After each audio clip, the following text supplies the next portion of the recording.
So next question, what do you understand by climate resilient infrastructure? Evaluate whether our infrastructure is climate resilient and suggest steps to better it. In light of the recent Kerala floods, 250 words.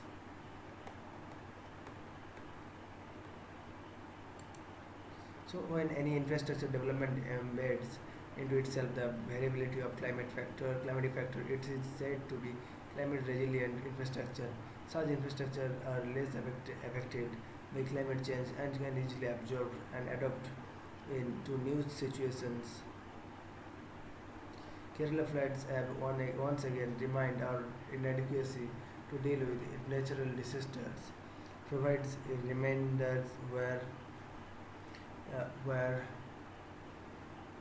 2006 Surat flood and 2014 Uttarakhand flood, 2014 Uttarakhand and 2015 Chennai flood and 2016 Bihar flood. Natural disasters have number of factors for their occurrence, but there are few which we can control to minimize the damage or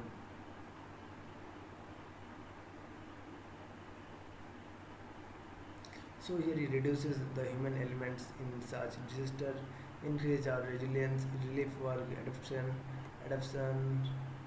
and recognition. Kerala floods alone cost us more than 3 trillion US dollar, which makes at least one thing pretty clear. Our infrastructure is not climate resilient and not much has been done for the same. Only 58 million USD were allocated by the central government unto this, and 1% of the allocation of each department in a state must be spent for this purpose. But clearly, in light of such huge damage cost, allocation are dropped in the ocean.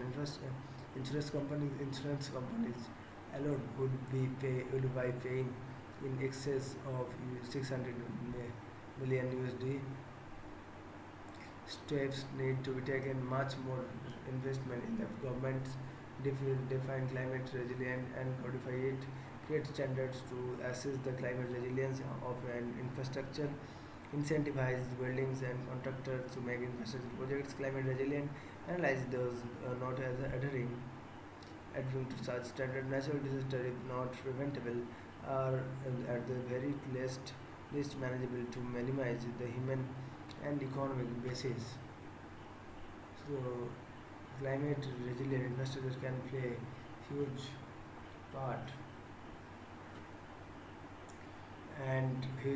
in this. We are signatories to Sendai framework on disaster risk reduction, where the best course of actions are already defined. All we have to do is to implement it. So steps we can see in define climate resilience and create standards to assess the climate resilience of infrastructure and penalize those not adhering to such standards.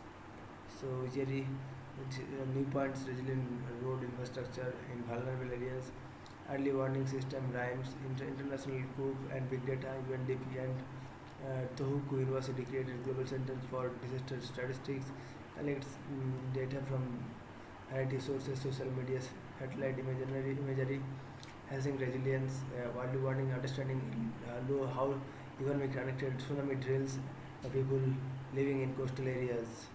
So all are good. So thank you.